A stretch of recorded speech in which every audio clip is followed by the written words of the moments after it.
Okay, guys, let's do part D. So I'm up to 8 of the 9 points. So here goes part D. It is known that g of x is less than or equal to h of x between 1 and 3. So that's telling me g is always less than x. Let k be a function satisfying this. So guys, k is always between. K is always between g of x and h of x. That's what that's telling me. So g is always less than h. K is always between the two. Is k continuous at x equals 2? Justify your answer. Okay, justify your answer usually tells me that there's some theorem involved. Okay, and I would usually say intermediate value theorem or mean value theorem. The fact that it's not asking me for a derivative kind of rules out mean value theorem. Could make me think intermediate value theorem, but what intermediate value theorem talks about is the value being,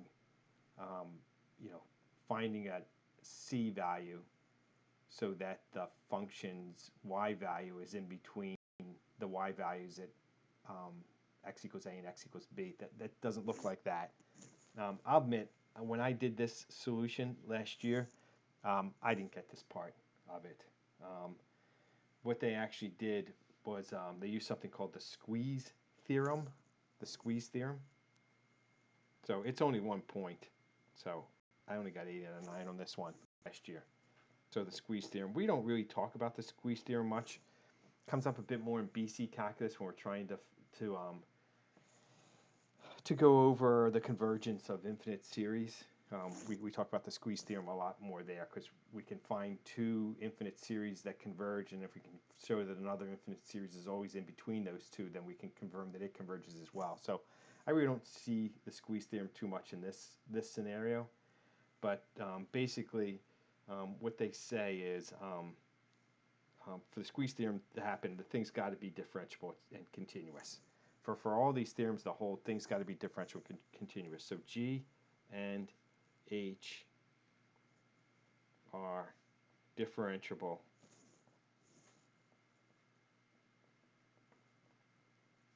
and continuous.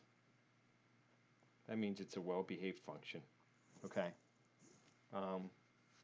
So I know the limit x goes to 2 of g of x equals, and guys, I'm going back to the very beginning here.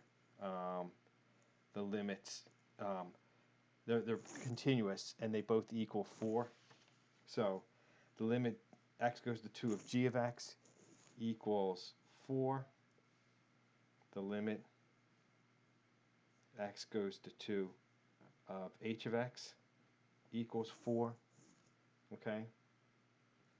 So since g of x is less than, less than or equal to k of x, which is less than or equal to h of x, what that tells you is the limit as x goes to 2 of k of x also equals 4. Okay? So these limits exist. That limit exists. I know g of 2 equals 4, which is less than or equal to k of 2, which is less than or equal to h of 2, which equals 4. So what that's telling you guys is 4 is less than or equal to k of 2, which is less than or equal to 4. So that's telling you k of 2 equals 4. So what's happening is k of 2 equals 4, and the limit as x goes to 2 of k of x equals 4. Since k of 2 equals the limit as x goes to 2 of k of x, k of x is continuous at x equals 2 via the squeeze